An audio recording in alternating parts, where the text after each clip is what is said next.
What's up guys? So today I wanted to share with you a learning experience I had on not making assumptions when you're troubleshooting. I had a no start condition after replacing this timing belt, and I double and triple checked everything,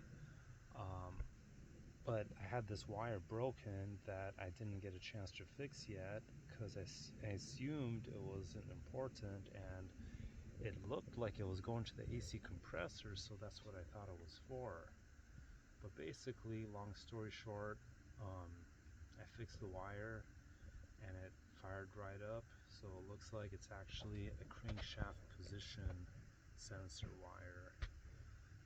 So if you have a similar problem of not being able to start the vehicle after doing a timing belt job, make sure none of your wires are broken or unplugged.